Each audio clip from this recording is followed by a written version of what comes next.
जय श्री कृष्णा दोस्तों, हर हर महादेव। कैसे हैं आप सब? स्वस्थ और सुरक्षित होंगे। दोस्तों, हल्दी का प्रयोग हम खाने के रंग को उभारने के लिए, हम खाने को स्वादिष्ट बनाने के लिए करते हैं। इसके अलावा हल्दी औषधि के रूप में भी बहुत ही ज़्यादा काम में ली जाती है। हल्दी जितना हमारे सेहत के लिए फायदेमंद है, उतना ही हम हल्दी का प्रयोग हम धार्मिक रिवाजों के लिए भी करते हैं। शादी में खास तौर से वर वधू को हल्दी लगाई जाती है। हल्दी लगाने से न सिर्फ चेहरे पर निखार आता है, बल्कि एक एंटीसेप्टिक का काम करती है। लेकिन शायद आप जानते हैं हो या नहीं हो, मैं आज बताने वाली हूँ कि हम हल्दी के प्रयोग से अपने जीवन में खुशहाली भी ला सकते हैं। और हम ऐसा क्या करें? हल्दी के डिब्बे में ऐसी क्या वस्तु रखें, कौन सा नंबर लिख के डालें गुरुवार के दिन, जिससे हमारे जीवन में एक जो धन की कमी है वह पूरी हो। यदि आप कर्ज से घिरे हुए भी हैं और यदि आप यह कार्य कर लेते हैं, तो मेरी मानकर इस बात को बिल्कुल विश्वास के साथ मानना कि आपको कभी भी धन की कमी नहीं होगी। जैसे आर्थिक समस्या आपके बहुत ज्यादा हैं, तो आप गुरुवार के दिन भगवान विष्णु को हल्दी चढ़ाएं, हल्दी समर्पित करें। और विष्णु और माता लक्ष्मी को आप जब हल्दी चढ़ाते हैं, हल्दी समर्पित करते हैं, इससे माँ लक्ष्मी प्रसन्न होती है, भगवान विष्णु प्रसन्न होते हैं और आर्थिक समस्याओं का आपको जीवन में सामना नहीं करना पड़ता। घर में खुशहाली बनी रहती है। अगर आप जीवन में सफलता पाना चाहते हैं, नौकरी की तलाश में हैं, तो आपको घर से निकलने से पहले ये जो आपके घर के मंदिर में श्री गणेश की मूर्ति है, उन्हें हल्दी से टीका करके निकलें। कोई विशेष कार्य के लिए निकल रहे हैं तो आप देखना, थोड़ी सी हल्दी जो गणेश जी को लगाई है, आपने टीका किया है, उसे थोड़ी सी हल्दी चुटकी भर लेकर अपने मस्तक पर लगा के निकलें, अपने माथे पर लगा के तिलक करके निकलें। आप देखना, जिस कार्य के लिए निकलेंगे उसमें आपको सफलता प्राप्त होगी। ये तो एक बहुत छोटा सा उपाय है जो मैं बताने जा रही हूँ। आप बहुत ज्यादा कर्ज से परेशान हैं या बहुत ज्यादा आपके घर कलह की स्थिति बनी हुई है, दोनों कार्यों में आप यह कार्य कर सकते हैं जो मैं बता रही हूँ। यदि आपको धन की आवश्यकता है, पैसे की आवश्यकता है, तो आपको गुरुवार के दिन सुबह स्नान करें। जब स्नान करने वाले हैं आप, तो उसमें स्नान के जल में चुटकी भर हल्दी डाल लें और उसके बाद स्नान कर कर यदि हो सके, संभव हो, तो आप पीले वस्त्र धारण करें और चुटकी भर हल्दी लेकर उसे गीला करें और एक कागज पर, एक छोटा सा चौकोर कागज ले लें आप, और उस पर नंबर लिखना है आपको 520। ये हल्दी से ही लिखना है।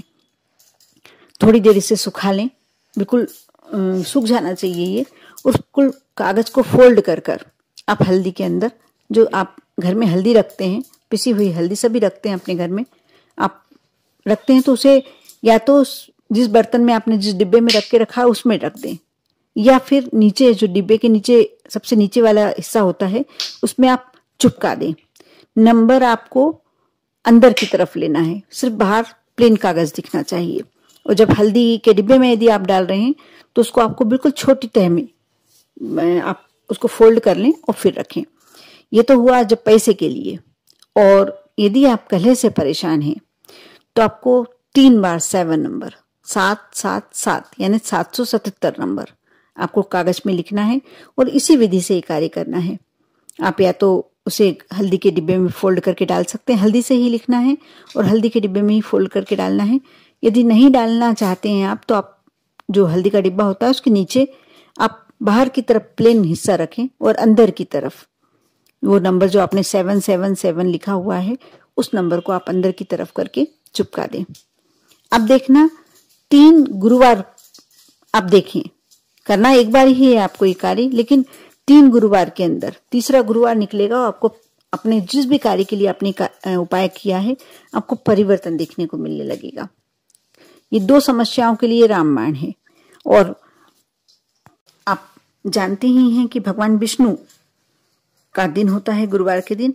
आप यदि कोई बहुत बड़ी समस्या से घिरे हुए हैं या नहीं भी घिरे हुए हैं, सिर्फ गुरुवार के दिन इन मंत्रों का में से कोई सा भी मंत्र का जाप करते हैं, तो आपके जीवन में यदि समस्याएं आने वाली भी होती हैं तो वो दूर हो जाती हैं।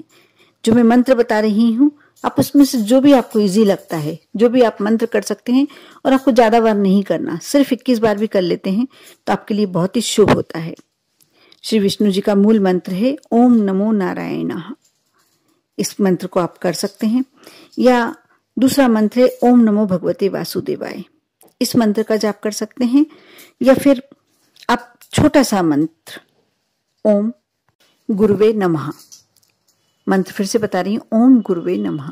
इस मंत्र का भी आप यदि सिर्फ 21 बार, इन्हें आपको ये 3 मंत्र जो मैंने बताए इसमें से जो भी मंत्र आपको लगता है कि आपके लिए सरल है, आप अच्छे से उच्चारण कर सकते हैं, इस मंत्र का आप और किसी भी अवस्था में कर सकते हैं। मैं ये नहीं कहूंगी कि आप इस मंत्र का आप चलते फिरते काम करते हुए कैसे भी कर सकते हैं। बस थोड़ा सा इस बात का आपको ध्यान रखना है कि जब भी करें आप स्नान करने के बाद ही करें।